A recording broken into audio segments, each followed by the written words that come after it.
నమస్కారం ఆయుష్మాన్ భవ కార్యక్రమానికి స్వాగతం. ఈ రోజు ఆయుష్మాన్ భవ కార్యక్రమంలో భుజం నొప్పి రావడానికి గల కారణాలు ఏంటి, ఆ సమస్యకు సంబంధించి పరిష్కార మార్గాలు, ఫిజియోథెరపీలో ట్రీట్మెంట్, ఈ అంశాల గురించి మనకు వివరించడానికి ప్రముఖ ఫిజియోథెరపిస్ట్ డాక్టర్ సూరి సాయి అఖిల్ గారు మనతో పాటు స్టూడియోలో సిద్ధంగా ఉన్నారు.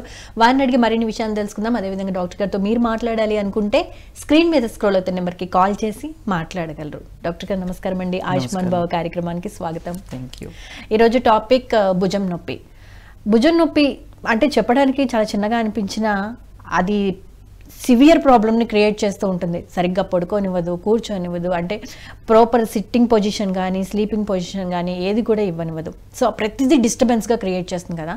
అంటే భుజం నొప్పి రావడానికి పర్టికులర్ రీజన్స్ అనేవి ఉంటాయా? ఏ కారణాలు లేకపోయినా భుజం నొప్పి వస్తుందా? క్లియర్గా ఎక్స్ప్లెయిన్ చేస్తారా?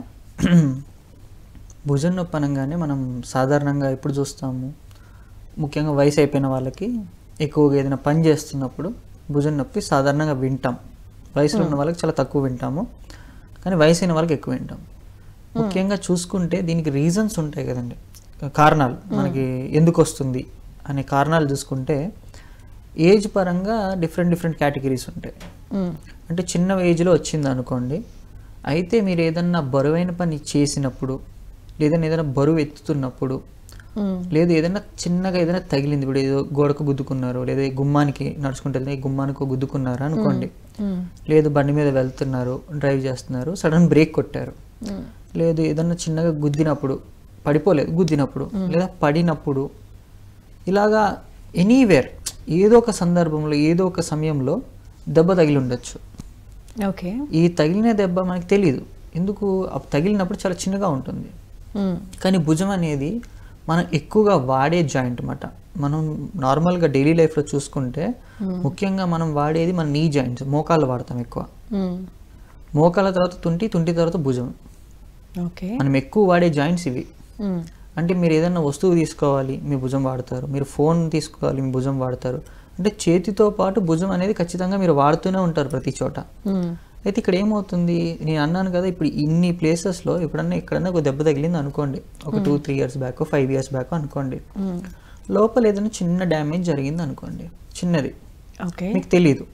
ఎందుకు అంటే షోల్డర్ అనేది ఒక కాంప్లెక్స్ స్ట్రక్చర్ అన్నమాట. అక్కడ మొత్తం ఒక 3 జాయింట్లు ఉంటాయండి. ఒక షోల్డర్ ఒక్క జాయింటే ఉండదు. షోల్డర్కి, కాలర్ బోన్కి, వెనకాల గూడు బోన్కి, ఈ 3, ఈ కాలర్ బోను, గూడు బోను ప్లస్ ఈ షోల్డర్, ఈ 3 కలిస్తే joint, shoulder joint. Okay, so ఇప్పుడు మీకు ఎక్కడ తగిలినా, ఇప్పుడు ఒకవేళ ఇక్కడ దెబ్బ తగిలినా, వెనకాల వీపు దగ్గర తగిలినా ఖచ్చితంగా ఈ జాయింట్ అనేది ఖచ్చితంగా మీకు డిస్టర్బ్ అవుతుంది. ఓకే, సో అలాగే ఏమవుతుందంటే ఏదైనా చిన్నగా తగిలినప్పుడు మనం రోజు వాడి మనం డైలీ లైఫ్ యాక్టివిటీస్లో ఏ స్పోర్ట్స్ ఆడుతున్నాం, ఏదైనా ఆడుతున్నాం అనుకోండి, ఈ క్రమేపీ ఈ ఏదైతే దెబ్బ ఉందో అది పెరిగే అవకాశం ఉంటుంది లోపలే. కొన్నిసార్లు హీల్ అయ్యే అవకాశాలు కూడా ఉంటాయి. 50-50 అది హీలింగ్లో ఉందా లేకపోతే టేరింగ్లో ఉందా, ఏదైనా కాంప్లికేషన్లో ఉందా అనేది మన చేతిలో లేదు. ఓకే, అది టైం డిసైడ్ చేస్తుంది. ఓకేనా అండి. సో ఇప్పుడు ఏమవుతుంది, ఇది పెరిగింది లోపల ఏదైనా డ్యామేజ్ అయింది, లేదా చిరగడము, రప్చర్స్ అవ్వడము, లేకపోతే ఏదన్నా గ్లినాయిడ్ ల్యాబ్రమ్ ఏమైనా డ్యామేజ్ అవ్వడము, లేదా లిగమెంట్ ఇంజరీ ఏదైనా అవ్వడం, ఇలా ఉన్నప్పుడు ఏమవుతుంది అంటే షోల్డర్ అనేది మూమెంట్స్ రెస్ట్రిక్షన్స్ అవుతూ ఉంటాయి. అంటే నార్మల్గా మనం చూసుకుంటే మనం ఎక్కువ షోల్డర్ బాగా వాడేది పొద్దున్నే మేడం, ముఖం కడుక్కునేటప్పుడు, స్నానం చేసేటప్పుడు. ఓకే, ఈ 2 టైంలో మీరు షోల్డర్ చాలా ఎక్కువ వాడతారు. మీ వీపు రుద్దుకోవాలి, మీ షోల్డర్ కదలకుండా మీ వీపు రుద్దుకోగలుగుతారా? పోనీ కాలు చేతులు రుద్దుకోగలుగుతామా? ముఖం రుద్దుకోగలుగుతామా? ఖచ్చితంగా మన షోల్డర్ కదలాల్సిందే.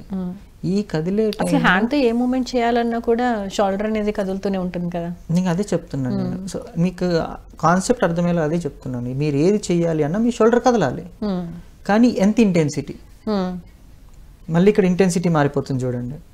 ఇప్పుడు నేను ముఖం కడిగేటప్పుడు నార్మల్గా వాడతాను, అది నా డైలీ లైఫ్ యాక్టివిటీ. కానీ స్నానం చేసేటప్పుడు నేను వెనక్కి పెట్టాలి చెయ్యి, ఎగ్జాంపుల్ చెప్తున్నాను. వెనక్కి పెట్టేటప్పుడు దాని యొక్క మూవ్మెంట్, దాని యొక్క మోషన్ మారిపోతుంది కదా. నార్మల్గా మనం చేసే యాక్టివిటీస్ అన్ని ఫ్రంట్కే చేస్తాం, బ్యాక్ చేసే యాక్టివిటీస్ ఏముంటాయి, ఎప్పుడన్నా మన ఫోన్ మన వీపు వెనకాల ఉంది తీసుకోవాలి, అప్పుడు మనం చేయి వెనక్కి పెట్టి తీసుకుంటాము. లేదా ఏదైనా వస్తువు వెనకాల ఉంది తీసుకోవాలి, అలాంటి టైంలో తీసుకుంటాం. లేదా కార్ డ్రైవ్ చేస్తున్నాం, వెనకాల సీట్ నుంచి తీసుకోవాలి, ఆ టైంలో వెనక నుంచి తీసుకోవటం. అంటే కొన్ని స్పెసిఫిక్ రీజన్స్ వల్ల మనం వాడతాం బ్యాక్కి. కానీ బ్యాక్ ఎప్పుడైతే వాడతామో ఇంజురీస్ కూడా అలాగే ఉంటాయి. మనం ఎంత ఇంటెన్సిటీలో వాడుతున్నాం, ఎంత ఫ్రీక్వెంట్గా వాడుతున్నాం. ఓకే. ఇది ఇంజురీస్. ఏజ్ రిలేటెడ్ ఇది వేరు మళ్ళీ. ఓకే. ఇంజురీస్ మీకు అర్థమైనాయి, నేను అన్ని రకాలు మీకు చెప్పాను. ఇవి ఏదైనా హిట్ అయినప్పుడు హిట్ అవ్వడము, లేదా మనం ఏదన్నా బరువైన పని చేయడము. ఎందుకంటే ఎగ్జాంపుల్ చెప్తాను, నేను ఏదైనా కబోర్డ్ అవుతున్నాను అనుకోండి, కబోర్డ్ మ్యాగ్నెటిక్ కబోర్డ్ అనుకుందాం, చాలా స్ట్రాంగ్ గా ఉంది మ్యాగ్నెట్. నేను ఏం చేస్తాను, సడన్ గా లాగడానికి ట్రై చేస్తా, ఎక్కువ ఫోర్స్ యూస్ చేస్తా. ఈ జర్క్ ఫోర్స్ ఏదైతే ఉందో ఆ జర్క్ ఫోర్స్ ఖచ్చితంగా ఇక్కడ అవ్వచ్చు, ఇక్కడ అవ్వచ్చు, ఇక్కడ కూడా అవ్వచ్చు. ఎక్కడ అవుతుందో చెప్పలేము ఆ ఫోర్స్ అనేది ఇంపాక్ట్. షోల్డర్కి అయినప్పుడు షోల్డర్ ఇంజరీ కదా. సో అలాగే ఇవన్నీ ఏంటిదంటే ఇంటర్లింక్ మాట. ఓకేనా మేడం? ఇవి injuries. Coming to the age related అంటే 30 తర్వాత, 30 కూడా కాదు, 40-45 తర్వాత ముఖ్యంగా ఫీమేల్స్కి హౌస్ హోల్డ్ యాక్టివిటీస్ ఎక్కువ ఉంటాయి వాళ్ళకి. అంటే ఇప్పుడు అంటే తక్కువ అయినాయి బికాస్ ఆఫ్ వాషింగ్ మెషిన్స్ రావడము, లేకపోతే ఇక ఫ్లోర్ మ్యాటింగ్కి తుడవడానికి ఇప్పుడు అన్ని కొత్తగా వచ్చేసి ఎక్విప్మెంట్స్. ఒకప్పుడు వాళ్ళే తుడుచుకునే వాళ్ళు, వాళ్ళే క్లీన్ చేసుకునే వాళ్ళు, వాళ్ళే అంటే everything done by hands. Even పైన బూజులు దులపాలన్నా ఇప్పుడు వాక్యూమ్ క్లీనర్స్ ఇవన్నీ వచ్చాయి. ఒకప్పుడు అవేమీ లేవు, ఏదో బూజు కర్ర పెట్టి దులపడం ఇలా చేసేవాళ్ళు అప్పట్లో. సో ఈ యాక్టివిటీస్ ఎక్కువ ఉండడం వల్ల వాళ్ళకి ఏమయ్యేదంటే షోల్డరు కొద్ది కాలం తర్వాత అరుగుదల అనేది కనిపించేది గూడ్లో. ఈ అరుగుదల ఉన్నప్పుడు కూడా ఖచ్చితంగా మీకు ఏమవుతుంది, ఆర్థరైటిక్ చేంజెస్ కదా, ఆస్టియోఆర్థరైటిక్ ఏజ్ రిలేటెడ్. సో ఈ బోన్లు గీసుకోవడం వల్ల, జాయింట్స్ కదా అవన్నీ, ఈ రాపిడి జరగడం వల్ల పెయిన్ అనేది జనరేట్ అవుతూ ఉంటుంది. ఓకే. ఇంకా సాధారణంగా మనం చెప్పుకోవాలంటే పెరియార్థరైటిస్. ఇప్పుడు వచ్చే నెక్స్ట్ సీజన్కి పెరియార్థరైటిస్ బెస్ట్ సీజన్. ఎందుకలా అండి? చలికాలానికి గూడు బిగుసుకుపోవడం అనేది చాలా సర్వసాధారణంగా జరుగుతుంది, ముఖ్యంగా ఏజ్డ్ వాళ్ళకి. ఓకే. పెరియార్థరైటిస్ మనం ఇంతకుముందు ఎపిసోడ్స్ చేసాం 2-3 సార్లు. పెరియార్థరైటిస్ అనేది షోల్డర్లో ఇదేంటిది అంటే దానికి స్టేజెస్ ఉంటాయి. మనం స్టేజ్ 1, స్టేజ్ 2, స్టేజ్ 3 ఇట్లా అన్నీ మాట్లాడుకున్నాం. పెరియార్థరైటిస్ అనేది కూడా ఒక కండిషన్ అన్నమాట. దానికి లక్షణాలు ఏముంటాయంటే గూడు బిగుసుకుపోవడం. అంటే ఇప్పుడు నా చెయ్యి నేను ఇంతే ఉంది, ఇంతకి ఇంత అంటే కొంచెమే లేపగలుగుతాను, నేను ఎక్కువ హైట్ లేపలేను. ఇప్పుడు నేను నా చెయ్యి నార్మల్గా పైకంటూ లెగుస్తుంది లేపాలి అనుకుంటే. షోల్డర్ పెరియార్థరైటిస్ ఉన్న వాళ్ళు ఎత్తలేరు. దాన్ని షోల్డర్ క్యాప్సులైటిస్ అంటాం, షోల్డర్ పెరియార్థరైటిస్ అంటాము, రకరకాల పేర్లు. ఓకే. 45 to A+ వాళ్ళకి ఎవరికైనా రావచ్చు. ఒక్కొక్కసారి షుగర్ ఉందనుకోండి, ఎగ్జాంపుల్, షుగర్ వల్ల కూడా చాలా టైట్ అవుతుంది, షుగర్ ఎఫెక్ట్. ఎందుకంటే high sugar levels in body, insulin drop అవుతుంది. ఇన్సులిన్ అనేది సరిగ్గా ప్రొడ్యూస్ అవ్వదు కదా, అందుకని ఇన్సులిన్ తీసుకుంటారు వాళ్ళు ప్రొడ్యూస్ చేయడానికి. సో ఇవన్నీ ఏమవుతాయి, బాడీలో కొన్ని జాయింట్స్ ఎఫెక్ట్ అవుతాయి. ఈ కొన్ని జాయింట్స్ ఎఫెక్ట్ అయినప్పుడు ముఖ్యంగా షోల్డర్ కూడా ఎఫెక్ట్ అవుతుంది కదా. సో షోల్డర్ అనేది more prone to complications like periarthritis. Okay. మామూలుగా చూసుకుంటే కొంతమందికి భుజం నొప్పి అనగానే నొప్పి పెయిన్ తెలుస్తుంది, కొంతమందికి భుజంలో మంట అనే స్వభావం తెలుస్తూ ఉంటుంది, ఒక హీట్ జనరేట్ అయినట్టు ఏదైనా వర్క్ చేయంగానే. అటువంటి కండిషన్ని ఎలా ఎక్స్ప్లెయిన్ చేస్తారు? అంటే ఇప్పుడు దీనికి మళ్ళీ ఇంకొకటి చెప్పాలి మీకు. కొన్ని రేడియేటింగ్ పెయిన్స్ అంటాం. రేడియేటింగ్ పెయిన్స్ అంటే ఇవి కూడా మళ్ళీ మనం స్వతహాగా ఏమంటారు, సెల్ఫ్ మేడ్ మిస్టేక్స్ అంటాం కదా. అంటే మనకు తెలియకుండా మనం చేసే మిస్టేక్స్. ఎగ్జాంపుల్, ఇంకా నైట్ నేను ఈ కుడి భుజం మీద పడుకునే అలవాటు నాకు ఎక్కువ. ఈ కుడి భుజం మీద పడుకునే అలవాటు నాకు ఎక్కువ కాబట్టి నేను ఏం చేస్తున్నాను, డైలీ కుడి భుజం వైపే పడుకుంటున్నాను, ఎడం భుజం వైపు అసలు నేను నిద్రపోవట్లేదు. కొంత టైం వరకు ఏం చేస్తుంది, నా మజిల్స్, నా బోన్స్, నా లిగమెంట్స్ అన్నీ కూడా స్ట్రాంగ్గా ఉంటాయి కాబట్టి నేను పడుకున్న అవి సపోర్ట్ చేస్తాయి, అవి హోల్డ్ చేయగలుగుతాయి నా బాడీ వెయిట్ని. అలాగే ఎంతకాలం హోల్డ్ చేయగలుగుతాయి, దానికి ఒక టైం ఫ్రేమ్ ఉంటుంది. 1 week 2 weeks టైం ఫ్రేమ్ ఉంటుంది. ఈ 1-2 weeks కాదు, 3 weeks 4 weeks కూడా నేను అలాగే పడుకుంటాను అనుకోండి. అప్పుడు కూడా నా మజిల్ ఇంకా స్టిల్ యాక్సెప్ట్ చేస్తుంది అంటారా? పెయిన్ స్టార్ట్ అవుతుంది. అది ఎలా అవుతుంది అంటే మనకి కొన్ని నర్వ్స్ వెళ్తాయండి, మనకి బ్రేకియల్ ప్లెక్సస్ అంటాం అన్నమాట. ఈ మెడలో మనకి C2, C1 to C7 అని ఇంతకుముందు మాట్లాడుకున్నాం. ఈ బోన్స్ మధ్యలో నుంచి నరాలు వెళ్తాయి ఇలాగా తీగల్లాగా. ఈ నరాలు మన చేతికి సప్లై అవుతాయండి, ఇక్కడ నుంచి వచ్చేటివి. అయితే ఇక్కడ నుంచి వచ్చిన నర్వు వెనక నుంచి కొన్ని, ముందు నుంచి కొన్ని, సంకలో నుంచి వెళ్తూ ఉంటాయి, వెళ్ళి మళ్ళీ ఇక్కడ పాస్ అవ్వడం ఎల్బోలో, మొత్తం అది ఒక స్ట్రక్చర్ అన్నమాట. ఇప్పుడు నా యాక్సిలరీ నర్వ్ అంటాం. యాక్సిలరీ నర్వ్ అంటే మన సంఖ భాగంలో నుంచి వెళ్ళే నర్వ్ అది. ఎక్కడైతే ఆ నరువు ఇట్లా నేను పెట్టుకొని బలంగా ఒత్తిడి పెడుతున్నానో ఇప్పుడు ఏమవుతుంది, ఆ నరువు అనేది నొక్కుకుపోతూ ఉంటుంది, కంప్రెస్ అవుతుంది. ఓకే, మెడ నుంచి వచ్చే నరాలు కంప్రెస్ అవడం వల్ల కూడా భుజ నొప్పులు వస్తాయా? అదే ఇప్పుడు చెప్పాను కదా, C1 C2 C3 ఇట్లాగా ఆ నర్వ్స్లో నుంచి నరాలు వచ్చి, నరాలు ఏమవుతాయి అంటే మన రిబ్స్కి అంటే మన చెస్ట్ దగ్గర నుంచి మన బ్యాక్ దగ్గర నుంచి, అంటే నేను ఇప్పుడు ఈ భుజం ఇలా లేపాలి అంటే నా మెడ నరాలు సపోర్ట్ చేయాలి, నా మెడ నరాలు సపోర్ట్ చేస్తేనే ఈ భుజం లేపగలుగుతాను. అలాగే ఈ చెయ్యి అయినా సరే, ఈ కదలికలైనా సరే, ఏదైనా సరే ఉండాలి అంటే నరం అనేది సరిగ్గా పని చేయాలి. అయితే నేను ఏమన్నాను, మనకి యాక్సిలరీ నర్వ్ అనేది మనకి ఈ భాగంలో నుంచి వెళ్తుంది అని చెప్పినప్పుడు నేను ఇప్పుడు ఇలా పెట్టే పడుకుంటున్నాను, ఏమవుతుంది, యాక్సిలరీ నర్వ్ అనేది కంప్రెషన్ అవుతుంది. ఈ కంప్రెషన్ కొంతకాలం వరకు మీకు అంత ఇబ్బంది పెట్టదు. ఓవర్ ఏ పీరియడ్ ఏమైపోతుంది అంటే ఈ చేతిలో ఉండే పట్టును కోల్పోయేలా చేస్తుంది. ఎందుకు, మనం కంప్రెషన్ ఇంజరీ చేస్తున్నాం దానికి, తెలిసి కాదు. సో ఇప్పుడు తెలిసి అనుకోండి, మనం ఏం చేస్తాం, నాకు అక్కడ నరం ఉందని తెలిసి, అక్కడ నాకు నొప్పి వస్తుందని తెలిసి అయినా కూడా నేను పడుకుంటున్నాను అంటే అది నా నెగ్లిజెన్స్, నాకు దాని మీద కేర్లెస్నెస్.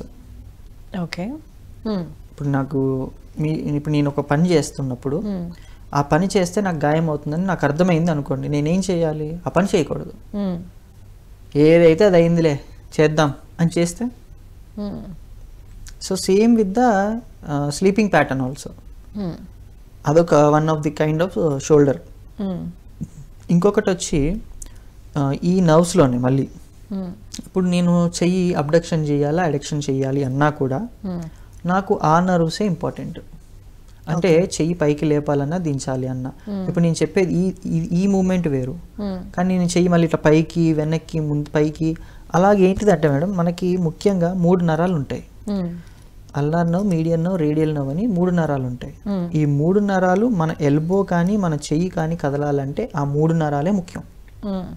ఎందుకంటే పైనుంచి వచ్చేవి 5 నరాలే, ఈ 5 కూడా డివైడ్ అయిపోతాయి బ్రాంచెస్ కింద అన్ని. ఓకే, బ్రాంచెస్ కింద డివైడ్ అయిపోయి ఒక్కొక్క కండకి ఒక్కొక్క నరం వెళ్ళి సప్లై అవుతుంది. ఇక్కడ ఒక కండ ఉండదు, ఇక్కడ ఒక 5 కండలు, ఇక్కడ ఒక 4 కండలు, ఇక్కడ ఒక 2, వెనకాల ఒక 3. ఎన్నో అయినాయి ఇప్పుడు, అన్ని బ్రాంచెస్ కింద డివైడ్ అవుతాయి, డివైడ్ అయ్యి వెళ్ళి ఒక్కొక్క ప్లేస్లో కూర్చుంటాయి అవి. సో ఒక్కొక్క నరువుకి ఒక్కొక్క ఫంక్షన్ ఉంటుంది. నేను చెయ్యి ఇలా అనాలి అంటే ఇక్కడ ఒక నరం పనిచేయాలి, ఆ నరం ఆ మజిల్కి అటాచ్ అయి ఉండాలి. ఫర్ ఎగ్జాంపుల్ ఆ నరం ఆ మజిల్కి అటాచ్ లేకపోయినా, ఇంజురీ అయినా, లేదు ఆ నరాన్ని కట్ అయినా, ఆ నరం ఇంజురీ అయినా ఆ మూమెంట్ అనేది జరగదు. ఓకే, అంటే వాళ్ళు చెప్పే సిమ్టమ్స్ని బట్టి ఏ నర్వ్ డ్యామేజ్ అయ్యిందో అర్థమవుతుందా, లేకపోతే ఏమైనా సపరేట్ టెస్ట్లు అనేవి ఉంటాయంటారా? 2 మేడం. నా దగ్గరికి వచ్చినప్పుడు పేషెంట్ ఆల్రెడీ పెయిన్తోనో లేకపోతే ప్రాబ్లంతోనే వస్తాడు, నాకు పలానా చోట ప్రాబ్లం ఉంది, పలానా చోట పెయిన్ ఉంది అని. అయితే మనం ఏం చేస్తాం, డయాగ్నోసిస్ చేస్తాం, physical diagnosis and paramedical diagnosis, అంటే ల్యాబ్ ఇన్వెస్టిగేషన్స్. ల్యాబ్ ఇన్వెస్టిగేషన్స్ అంటే అది అల్ట్రాసౌండ్ అవ్వచ్చు, ఎంఆర్ఐ అవ్వచ్చు, ఎక్స్రే అవ్వచ్చు, depends on the patient complaints. Patient complaints తీసుకున్నాక నేను ఫస్ట్ ఫిజికల్ ఎగ్జామినేషన్ చేస్తా. ఫిజికల్ ఎగ్జామినేషన్ ఏంటిదంటే క్లినికల్ కండిషన్ ఏంటి, అంటే క్లినికల్గా అసలు ఏం ప్రాబ్లం ఉంది, నర్వా, మజిలా, మూమెంటా, వీక్నెస్సా, లేదా సైకలాజికలా, అసలు ఏంటిది ఇప్పుడు పర్సన్ టు పర్సన్ డిఫరెంట్. ఒక పర్సన్కి సైకలాజికల్ ఎఫెక్ట్ కూడా ఉంటుందా అండి? ఉంటుంది. ఇప్పుడు ఎగ్జాంపుల్ ఒక మనిషికి భయస్తుడు అనుకుందాం, కొంచెం భయస్తుడు, చిన్న దెబ్బ తగిలింది, దెబ్బ తగలంగానే ఆ భయంతో ఆ చెయ్యి కదపలేదు. ఓకే, భయంతో ఆ చెయ్యి కదపలేదు, కదిపితే నొప్పి వస్తుందని మొత్తమే కదపడం అవాయిడ్ చేసేసాడు అనుకోండి భయంతో. ఇప్పుడు మీరు డాక్టర్ దగ్గరికి వచ్చారు, డాక్టర్ ఏం చేస్తారు, పెయిన్ అన్నారు, మూమెంట్ చేయలేకపోతున్నారు, కదిపితే నొప్పి కదా అని పెయిన్ కిల్లర్ రాసిస్తారు. పెయిన్ మందు వేసుకున్నారు, కొంతవరకు నొప్పి తగ్గింది కానీ పూర్తిగా తగ్గలేదు, కానీ మనిషి భయస్తుడు, ఆ కొంచెం నొప్పి వల్ల మళ్ళీ ఏదో డ్యామేజ్ అవుతుందని మందులు వేసుకున్నా సరే చేయి కదపలేదు. నా ఎండ్ ఆఫ్ ది డే ఏమంటారు ఆయన, నేను మందులు వాడాను కానీ నాకు నొప్పి తగ్గలేదు అని అంటారు. ఓకే, కానీ కదపకపోవడానికి రీజను భయం, ఆయనకి భయం, ఏమైపోతుందో కదిపితే మళ్ళీ చెయ్యి ఏమైపోతుందో అని భయం ఆయనకి. ఇప్పుడు అల్టిమేట్ లూజర్ ఎవరు, ఆయనే. ఇప్పుడు చూడండి, ఒక 1 వీక్ దెబ్బ తగిలి ఆయన ఏదో రెమెడీ ఇంట్లో చేసుకుంటున్నారు, ఇంకొక 1 వీక్ మందులు వాడారు, ఎన్ని 2 వీక్స్ వెళ్ళిపోయినా అంటే 15 days చేయి కదపలేదు, ఇంజురీ వల్ల, చిన్న ఇంజురీ వల్ల. అంటే ఈ 15 రోజుల్లో అది ఎంత బిగుసుకుపోయి ఉంటుంది. సింపుల్గా చెప్పాలి అంటే మనం మంచం మీద ఒక 24 గంటలు పడుకుంటే 24 గంటల తర్వాత లెగాలి అనుకుంటే మీకే లెగలేరు, మీరు సడన్గా బ్యాలెన్స్ అవుట్ అవుతూ ఉంటారు. ఓకే, మనిషి నిద్రపోతే నేను అనేది. అలాంటిది ఒక వస్తువుని, ఒక బాడీని, ఫర్ ఎగ్జాంపుల్ ఒక జాయింట్ని, బాడీలో ఒక స్పెసిఫిక్ జాయింట్ని అసలు కదపట్లేదు. ఒక రోజు 2 రోజులు కాదు, 2 వారాలు కదపలేదు. స్టిఫ్నెస్ స్టార్ట్ అవుతుంది కదా, స్టిఫ్నెస్ స్టార్ట్ అయిపోతుంది. లోపలంతా ఏమంటారు, వీక్నెస్. అంటే మజిల్స్ కూడా కదలట్లేదు, మజిల్స్లో కూడా యాక్టివిటీ లేదు, ఆ మజిల్స్ అన్ని వీక్ అవుతాయి, జాయింట్లో స్టిఫ్నెస్ పెరుగుతుంది, పెయిన్ పెరిగిపోతుంది.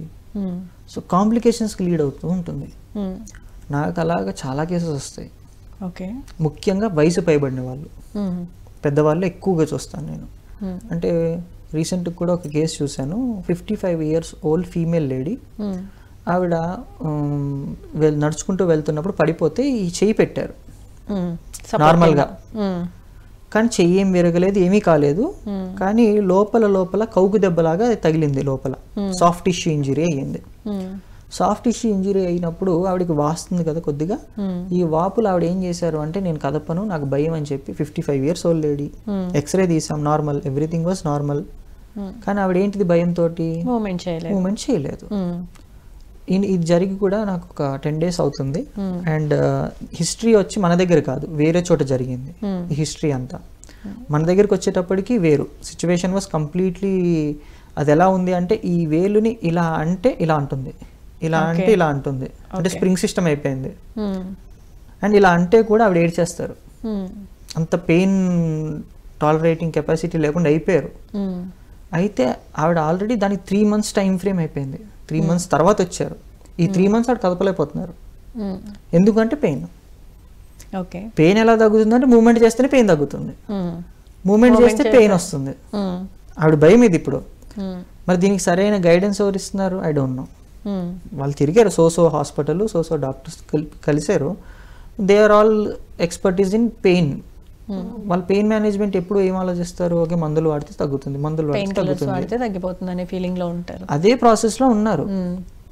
మన దగ్గరికి వచ్చినప్పుడు మనం మీకు ఆల్రెడీ చెప్పాం, వీఆర్ హ్యాండ్ ఎక్స్పర్టీస్ టీమ్ అని. మా హ్యాండ్ ఎక్స్పర్టీస్ టీంలో మా సర్జన్స్ ఉంటారు, I'm the rehab team. So ఇట్లాగా కోఆర్డినేట్ చేసుకొని చేస్తాం. ఆయన దగ్గరికి వచ్చాక he started giving 1 injection to release that stiffness. Release ఇచ్చాక వీఆర్ డూయింగ్ థెరపీ నౌ. కొద్దిగా ఇంప్రూవ్మెంట్ కనబడుతుంది. బట్ ఇది కూడా లాంగ్ ప్రాసెస్, ఎందుకంటే 3 months నుంచి ఆవిడ అలా బిగ్గబెట్టుకుని ఉన్నారు. సో ఇప్పుడు దీన్ని సైకలాజికల్ అంటామా లేకపోతే ఏమంటాం? మరి సైకలాజికల్ ఫీలింగ్ అంటే నేను ఏమంటున్నాను అంటే, ఇలా సమస్యతో అయిపోయిందని క్రానిక్ స్టేజ్ అయిపోయింది. సో అందుకే అన్న, మీరు సైకలాజికల్ అనగానే I want to give you live examples. So ఇవి నా దగ్గర ఉన్న లైవ్ ఎగ్జాంపుల్స్. నేను 10 days బ్యాకే చెప్తున్నాను. ఇవి రిపీటెడ్గా వస్తాయి మేడం, నాట్ ఓన్లీ 1 case, రిపీటెడ్గా వస్తూ ఉంటాయి. వాళ్ళకి ఎంతసేపు ఏముంటుంది అంటే, ఫర్ ఎగ్జాంపుల్ ఒక డాక్టర్ దగ్గరికి వెళ్ళగానే ఒక డాక్టర్ గారు వాళ్ళ మంచి కోరో, వాళ్ళకున్న పరిధిలో, వాళ్ళకున్న ఆలోచన శక్తి మేరకు ఆ స్పెషలైజేషన్లో వాళ్ళు చెప్పేస్తారు, మేము ఇది చేస్తే మంచిది, మీకు ఇది చేస్తే మంచిది అని చెప్తారు.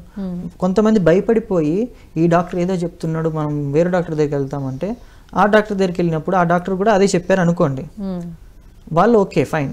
కానీ వాళ్ళు ఏం అడుగుతారు? పేషెంట్లు అడగడమే, వేరే డాక్టర్ చెప్పారండి, మేము చాలా భయపడిపోయాము, మేము ఇది చేయించుకోలేము, వీళ్ళే చెప్పేస్తారు. ఇప్పుడు ఈ డాక్టర్ ఏం అర్థం చేసుకో సైకలాజికల్గా, ఓకే వీళ్ళు దీనికి విల్లింగ్గా లేరు, దీనికి భయపడుతున్నారు, కాబట్టి ఒక వారం రోజులు మళ్ళీ మందులు వాడండి అని చెప్పి మందులు రాస్తారు. తగ్గలేదు, మళ్ళీ ఈ డాక్టర్ దగ్గరికి వచ్చారు, ఈయన ఇదే సజెస్ట్ చేస్తారు. మళ్ళీ ఈయన సజెస్ట్ చేసినప్పుడు ఇది ఫాలో అయితే అయిపోతుంది, ఫాలో కాకుండా ఇంకో డాక్టర్ దగ్గరికి వెళ్తే మళ్ళీ ఇవే మందులు. అంటే ఇది ఏమవుతుందంటే ఒక సైకిల్ అయిపోతుంది మేడం. పేషెంట్స్ ఎప్పుడు కూడా సరైన డాక్టర్ని మీట్ అవ్వాలి.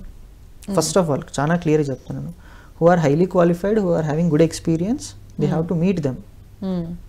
ఎప్పుడైతే మనకి సదుపాయం లేదని చెప్పి లోకల్ ఆర్ఎంపీకో పిఎంపీ దగ్గరకో ఏదన్నా ఒక డాక్టర్ దగ్గరికి వెళ్తాం, వాళ్ళకున్న పరిధిలో వాళ్ళు ట్రీట్మెంట్ చేస్తారు. మనం ఎక్స్పెక్ట్ చేయలేము ఆ ప్లేస్లో. సో మనకేమవుతుంది, వాళ్ళ పరిధిలో ట్రీట్మెంట్ చేస్తారు కానీ మనకు అది యూజ్ అవ్వదు. ఓవర్ ఏ పీరియడ్ తర్వాత అది వేరే లీడ్ అయిపోతుంది. సో మనం ఎప్పుడు ఏం చేయాలి, ఆ పరిధిలో ట్రీట్మెంట్ చేయించుకుంటున్నప్పుడు ఎక్స్పర్టీస్ని వెతుక్కోవాలి. ఓకే. లేదా వాళ్ళని అడిగితే వాళ్ళే సజెస్ట్ చేస్తారు. ఇప్పుడు RMPs PMPs are having very good contacts with the doctors, సిటీలో ఉన్న డాక్టర్స్కి లేకపోతే పంపిస్తుంటారు విలేజెస్ నుంచే, వాళ్ళకు ఉంటే దే కెన్ సెండ్ దెమ్, అలా పంపించి కూడా చేయించుకోవచ్చు. Always a person should need expertise. ఆ ఎక్స్పర్టీస్ ఉంటేనే they will get cured. Okay అండి, కాలర్ లైన్లో ఉన్నారు, కాలర్తో మాట్లాడదాం. హలో హలో నమస్తే అండి, మీ పేరు ఎక్కడి నుంచి మాట్లాడుతున్నారు? నా పేరు ప్రసాదరావు అమ్మ, తెనాలి నుండి మాట్లాడుతున్నాను.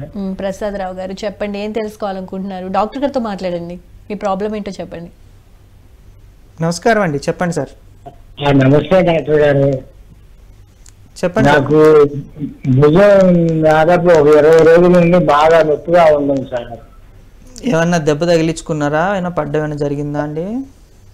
లేదండి, ఏమి లేదు, దెబ్బ తగలడం లేదు, ఏమి లేదు. ఆటోమేటిక్ మా నొప్పి ఉంది బాగా. బీపీ షుగర్ అట్లా ఏమైనా ఉన్నాయా అండి? ఏమండి? బీపీ షుగర్ అలాగే ఏమైనా ఉన్నాయా? బీపీ ఉందండి, షుగర్ లేదు. వయసు ఎంత అండి? 70 సంవత్సరాలు దాటినాయండి. సార్, ఆ వయసులో మీకు ఉంటే కొంచెం అరుగుదల నొప్పో లేకపోతే నేను అన్నట్టు ఇందాక షోల్డర్ పెరియార్థరైటిస్ అయ్యి ఉండాలి. ఎవరన్నా ఒక ఫిజియోథెరపిస్ట్ని కలవండి, వాళ్ళు ఎగ్జామిన్ చేసి మీకు ట్రీట్మెంట్ ఇస్తారు. సరే. ఓకే అండి, డైరెక్ట్గా సూర్యసాయి అఖిల్ గారిని కలవాలి అనుకుంటే కనుక స్క్రీన్ మీద స్క్రోల్ అవుతున్న నెంబర్ని ఒకసారి కనుక నోట్ చేసుకుంటే కనుక ఆయన అపాయింట్మెంట్ తీసుకుని కలుసుకునే ఛాన్స్ ఉంటుందండి. థ్యాంక్ యూ సో మచ్ అండి కాల్ చేసినందుకు. డాక్టర్ గారు, ఈ భుజానికి సంబంధించిన నొప్పి విషయానికి వస్తే మజిల్స్లో పెయిన్ ఉందా లేకపోతే బోన్స్ అరిగిపోవడం వల్ల పెయిన్ వస్తుందా అని మనకి మనమే ఎలా ఐడెంటిఫై చేసుకోవాలంటారు? అసలు సాధారణంగా భుజం నొప్పి వచ్చేటప్పుడు లక్షణాలు, సిమ్టమ్స్ ఎలా కనిపిస్తాయి? అంటే first of all self diagnosis గురించి మాట్లాడుకుంటే, ఇప్పుడు నాకు నేను తెలుసుకోవాలనుకోండి కొంచెం కష్టం, బట్ చేసుకోవచ్చు. ఎలాగా అంటే మనకి ఫస్ట్ ఆఫ్ ఆల్ అంత ఎనాటమీ అంటే ఇది ఎముక, ఇది అరుగుతుంది, ఇది గూడు ఉంది, ఇది తెలియవు.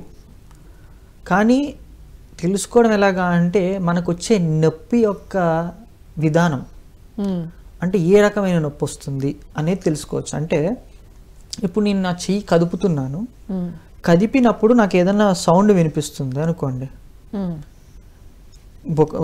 బోను గీసుకుంటున్నట్టు ఏమన్నా మీకు సౌండ్ వస్తుంది అనుకోండి, ఆ సౌండ్ వస్తుంది, దాంతోపాటు కొద్దిగా మంటలాగా నొప్పిలాగా వస్తుంది అనుకోండి, అది ఆస్టియోఆర్థరైటిస్. ఓకే. లేదు అలాగ రాసుకున్నట్టు కాదు అనుకోండి, నార్మల్గానే మీకు పెయిన్ వస్తుంది, ఏదో పట్టేసినట్టుంది లోపల నుంచి, ఇలాగా మీరు చెయ్యి కదపలేకపోతున్నారు, లేపాలి అంటే ఏదో పట్టుకున్న ఫీలింగ్ లోపల నుంచి, ఫ్రీగా మూమెంట్ రాకుండా, అది పెరియార్థరైటిస్. ఓకే. ఇంకా ఏదన్నా ఇంజరీ జరిగింది, అది ఆ పెయిన్ మీకు డెఫినెట్గా తెలుస్తుంది. ఎందుకంటే స్పెసిఫిక్గా ఒక్క పాయింట్లో లేదా స్పెసిఫిక్గా ఒకటే మూమెంట్ చేస్తున్నప్పుడు పెయిన్ వస్తుంది. కొంతమందికి గూడు జారిపోయిన ఫీలింగ్ కూడా ఉంటుంది. కింద మనకి ఇప్పుడు ఇలా ఉంటుంది కదా షోల్డర్ జాయింట్, ఈ కింద లేబ్రం ఏదైతే టేర్ అయిపోతుందో అంటే చిరిగిపోతుందో, అప్పుడు ఏమవుతుందంటే మనం చెయ్యి పైకి లేవగానే ఇట్లా చెయ్యి ఇట్లా పైకి లేపుతాం కదండి, ఈ చెయ్యి ఇట్లా పైకి లేపగానే ఇట్లా కింద జారిపోతుంది. ఓకే. జారిపోతే మళ్ళీ మనకి నార్మల్గా స్లోగా మనకి చెయ్యి కింద కానీ కొద్దీ ఢిల్లీ మళ్ళీ ఆటోమేటిక్గా అలా కూర్చునిపోతుంది. కానీ జారిపోయినప్పుడు వచ్చే నొప్పి చాలా విపరీతంగా ఉంటుంది, చాలా విపరీతంగా ఉంటుంది. ముఖ్యంగా చూస్తే స్పోర్ట్స్ ప్లేయర్స్ చూడొచ్చు మీరు. రీసెంట్గా అయితే Rohit Sharma is the best example. On ఫీల్డ్లోనే మనకి ఆడుతూ షోల్డర్ డిస్లోకేట్ అయిపోయింది. ఓకే. డిస్లోకేట్ అయిపోతే తనకు తానుగా ఎల్బోతోటి కరెక్ట్ చేసుకున్నాడు, కూర్చుండిపోయింది లోపలికి వెళ్ళి. కానీ ఇది ఏమవుతుంది అంటే రిపీటెడ్గా అలాగే స్లిప్ అవుతుంది అనుకోండి, దాంట్లో నుంచి ఏమవుతుంది, దాని చుట్టూ ఉండే స్ట్రక్చర్స్ని డ్యామేజ్ చేసుకుంటూ పోతుంటుంది. అది అర్థమైంది కదా. ఎప్పుడు కూడా ఒకసారి 2 సార్లు అయినప్పుడే మనం దాని ప్రివెంటివ్ మెజర్స్ స్టార్ట్ చేయాలి. ఓకే. ఎప్పుడైతే అది మాటికి అవుతుంది, పదే అవుతుందో దాని అర్థం ఏంటిది అంటే దాని చుట్టుపక్కల ఉండే స్ట్రక్చర్స్ని కూడా అది డ్యామేజ్ చేయడం స్టార్ట్ చేసేసింది. సో అలా గూడు జారిపోయే ఫీలింగ్ ఏదన్నా ఉంటే డెఫినెట్గా ఇమీడియట్గా మనం ఏం చేయాలి అంటే దానికి సంబంధించిన వ్యాయామాలు, దానికి సంబంధించిన ట్రీట్మెంట్. ముఖ్యంగా మేమేం చేస్తామంటే మా దగ్గరకు వచ్చినప్పుడు మేము ఎంఆర్ఐ చెక్ చేసుకుంటాం. ఎంఆర్ఐలో చెక్ చేశాక దాని యొక్క ఇంటెన్సిటీ ఎంత డ్యామేజ్ ఉంది, ఎక్కువ ఉంది అనుకోండి, ఫిజియోథెరపీ తోటి కాదు, ఓకే, వెంటనే మేము సర్జన్కి ప్రిఫర్ చేస్తాం. సర్జన్ ప్రిఫర్ చేయగానే సర్జన్ చెక్ చేసి సర్జన్ డిసైడ్ చేస్తారు మళ్ళీ ఆయన కూడా, ఓకే ఇది ఫిజియోథెరపీతో అవుతుందా లేకపోతే సర్జరీతోనే అవుతుందా. అప్పుడు సర్జన్ ఏం చేస్తారంటే ఒకవేళ రిపేర్ చేయాలనుకోండి రిపేర్ సజెస్ట్ చేస్తారు. రిపేర్ అవసరం లేదు ఆయన పాయింట్ ఆఫ్ వ్యూలో మళ్ళీ ఫిజియోథెరపీ దగ్గర రిఫర్ చేస్తారు ఆయన. సో ఇదంతా ఒక కంబైన్డ్ టీమ్ ప్రోగ్రెషన్ అనమాట. అంటే మన పరిధిలో ఉన్నదే మనం చెయ్యాలి. నేను అదే అంటాను ఎప్పుడు కూడా, మనకి ఇప్పుడు ఇది ఫిజియోథెరపీలో అవ్వదు అని మనకు ఒకవేళ అనిపిస్తే ట్రై చేద్దాం అనే మాట అనకూడదు. ఓకే, నెక్స్ట్ ప్రొసెసర్కి వెళ్ళిపోవాలి. ఎందుకు అన్నెసెసరీగా పేషెంట్ టైం వేస్ట్ చేయడము, పేషెంట్ ఇబ్బంది పెట్టినట్టు. ఇప్పుడు నేను థెరపీ స్టార్ట్ చేస్తాను, రేపు పొద్దున హీల్ కాలేదు, పేషెంట్ ఏమనుకుంటాడు ఫిజియోథెరపీ దగ్గరికి వెళ్ళాను ఏం పెద్ద రిజల్ట్ లేదు అని ఫీల్ అవుతారు. ఆ ఫీలింగ్ మనం ఎందుకు ఇవ్వాలి? నా దగ్గర 100% అవుతుంది అని నీకు అనిపించిన రోజే నువ్వు ట్రీట్మెంట్ చేయాలి. నీకు డౌట్ఫుల్గా ఉంది సెకండ్ ఒపీనియన్ తీసుకోవాలి. ఎందుకంటే ఇప్పుడు దేర్ ఆర్ మల్టిపుల్ టీమ్. ఇప్పుడు రిహాబ్ టీమ్ అని ఉంది, సర్జన్స్ టీమ్ అని ఉంది, నర్సింగ్ టీమ్ అని ఉంది, దానికి టీమ్స్ ఉన్నారు. ఇప్పుడు ఈ టీమ్స్ కింద ఉన్నప్పుడు ఫిజియోథెరపీ పార్ట్ వర్క్ చేస్తే హ్యాపీ. సర్జన్కి మనం ఎప్పుడు రిఫర్ చేయాలో మనకు తెలిసి ఉండాలి, ఆ నాలెడ్జ్ ఉండాలి. ఓకే, సో ఆ నాలెడ్జ్ ఉన్నప్పుడు definitely patient will be very safe. మరి రెగ్యులర్గా గేమ్స్ ఆడేవాళ్ళు, షటిల్ కానివ్వండి, టెన్నిస్ కానివ్వండి, క్రికెట్ ఆడేవాళ్ళు కానివ్వండి, ఎటువంటి జాగ్రత్తలు తీసుకుంటూ గేమ్స్ ఆడుకోవాలి? ఒకవేళ మజిల్ స్ట్రెంథనింగ్ కానివ్వండి, ఇప్పుడు నర్వ్స్ అని చెప్పారు, అవి డ్యామేజ్ అవ్వకుండా వాటి స్ట్రెంథనింగ్ కానివ్వండి, ఎక్కువగా అంటే రెగ్యులర్గా ఫిజియోథెరపీ చేయించుకుంటూ ఉండాలా, లేకపోతే కొంచెం పెయిన్గా అనిపిస్తుంది అన్నప్పుడు రెస్ట్ తీసుకుని మళ్ళీ వాళ్ళు యాజ్ యూజువల్ గేమ్స్ ఆడుకుంటే సరిపోతుందా? కమింగ్ టు స్పోర్ట్స్ ప్లేయర్స్, మీరు అన్నట్టు మనకి 2 మెయిన్ స్పోర్ట్స్ వచ్చి షోల్డర్ ఇంజురీస్కి టెన్నిస్, షటిల్. ఇవి 2 మెయిన్ గేమ్స్ అండి షోల్డర్ ఇంజురీస్కి. చాలా కామన్ ఇంజురీస్ ఈ 2 గేమ్స్కి. వేరే గేమ్స్ ఉన్నాయి, వాలీబాల్, ఇంకా కొన్ని గేమ్స్ ఉన్నాయి రావట్లేదు, but there are so many games, basketball, volleyball, ఇవన్నీ కూడా ఈ కేటగిరీనే, షోల్డర్ కేటగిరీలోకే వస్తాయి. ఎందుకంటే ఓవర్ హెడ్ యాక్టివిటీస్ అంటాం వీటిని. ఓవర్ హెడ్ యాక్టివిటీస్ అంటే నీ హెడ్ కంటే పైకి వెళ్ళి నీ చెయ్యి పని చేయాల్సిందే. Okay, so overhead activities. So ఈ ఓవర్ హెడ్ యాక్టివిటీస్ టైంలో మనం ఒక స్పోర్ట్స్ ఆడుతున్నప్పుడు any game, volleyball, basketball, tennis or shuttle whatever, ఖచ్చితంగా ఏమవుతుంది ఫోర్స్ అనేది హెవీగా ఉంటుంది.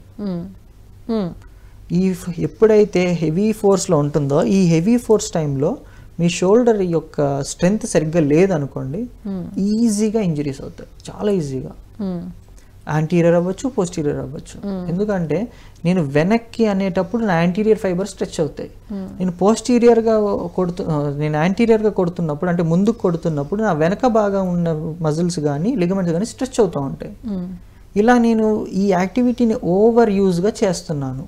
ఎందుకంటే స్పోర్ట్ అనేది ఓవర్ యూజింగ్. ఇప్పుడు నేను ఒక షటిల్ ఆడాను, ఒక ½ అన్ అవర్ ఆడుతున్నాను, ½ అన్ అవర్ వరకు నా షోల్డర్ ఏం చేస్తుంది ఫుల్ యాక్టివిటీలో ఉంటుంది.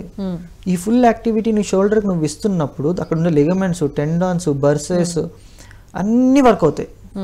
సో ఇన్ని వర్క్ అవ్వాలి అంటే దానికి నువ్వు ఎంత ట్రైన్ చేసి ఉండాలి.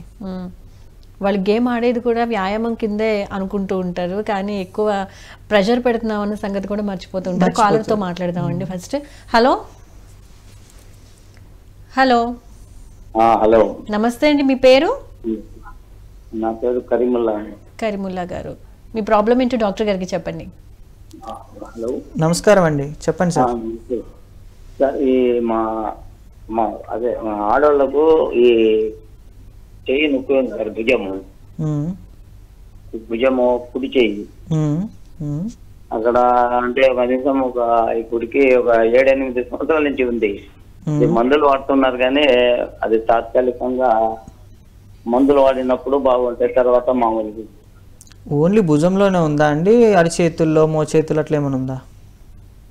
ఈ భుజం ఇది చెవు కాడి నుంచి కుడిచే భుజము కింది చెయ్యి దాకా. సరే, ఏజ్ ఎంత? ఏజ్ 50 ఉంటదండి. ఎప్పుడు స్టార్ట్ అయిందండి పెయిన్ ఇది? కనీసం 7-8 ఏళ్ళు అయిందండి. అలాగే మందులు వాడతా మళ్ళా ఆపుతా, అంటే ఒక 5-6 నెలలు వాడతాం మళ్ళీ ఆపేస్తాం, ఎందుకంటే మందు ఎక్కువ వాడకూడదు. డాక్టర్ చూపిస్తే ఏం చెప్పారండి డాక్టర్ గారు? ఏం చెప్పారంటే ఇది నరాలకు పైన కవరింగ్ దెబ్బతిన్నది, అది అంత తొందరగా సెట్ కాదు అన్న. సార్ మీరు చెప్పే సిమ్టమ్స్కి ఆ డాక్టర్ చెప్పిన దానికి నాకేం అర్థం కాలేదు, బట్ నాకు అర్థమైంది చెప్తాను. సర్వైకల్ ఆస్టియోఆర్థరైటిస్ అంటే మెడలో స్పాండిలైసిస్ అంటాం అన్నమాట. అంటే మెడలో ఉండే గుజ్జు పదార్థం తరిగినప్పుడు అందులో నుంచి వచ్చే నరాలు ఇబ్బంది పడుతూ ఉంటాయి. ఆ నరాలు ఇబ్బంది పడడం వల్ల అప్పుడు నేను ఆల్రెడీ చెప్పాను, ఈ నరాలు మనకి భుజంలో నుంచే వెళ్ళాలి. సో భుజంలో నుంచి చేతులకు వెళ్తున్నప్పుడు ఇక్కడ ఒత్తిడి ఎక్కువ ఉన్నప్పుడు ఇవన్నీ లాగుతాయి. సో ఆవిడకి సర్వైకల్ స్పాండిలైసిస్ అనుకుంటున్నాను according to complaints. But physical examination చేయాలి. ఫిజికల్ ఎగ్జామినేషన్ చేస్తే అది ప్యూర్గా సర్వైకల్ స్పాండిలైసిసా లేకపోతే ట్రెపీజియస్ మజిల్ ఏమన్నా ఇబ్బంది పడుతుందా. ఎందుకంటే ఫీమేల్స్కి ఈ యాక్టివిటీస్ ఎక్కువ చేస్తుంటారు కదా హ్యాండ్ తోటి, ఈ ట్రెపీజియస్ మజిల్స్ అనేటివి చాలా టైట్ ఫైబర్స్ అయిపోతాయి. ఈ టైట్ ఫైబర్స్ అయినప్పుడు అక్కడి నుంచే కదా నరం వెళ్తుందని చెప్పాను, ఆ నరంకు కూడా ఇరిటేట్ అవుతుంటుంది. ఆ ఇరిటేట్ అవ్వడం వల్ల కూడా పెయిన్ జనరేట్ అవుతుంది. సో మనకి ఎగ్జామిన్ చేసి అసలు మజిల్లో ఎంతవరకు ట్రిగర్ పాయింట్స్ ఫామ్ అయ్యాయి, మజిల్ నాట్స్ ఏమైనా ఫామ్ అయ్యాయా, నర్వ్ ఇరిటేషన్ అవుతుందా, నర్వ్ కంప్రెషన్ అవుతుందా, అసలు ఏంటి స్టేజ్ ఏంటి, ఒకవేళ స్పాండిలైసిస్ అయితే స్టేజ్ 1, స్టేజ్ 2, స్టేజ్ 3, ఇన్ని ఉన్నాయి ఇప్పుడు నా మైండ్లో క్వశ్చన్స్. సో ఇవన్నీ ఎగ్జామిన్ చేస్తే కానీ చెప్పలేమన్నమాట.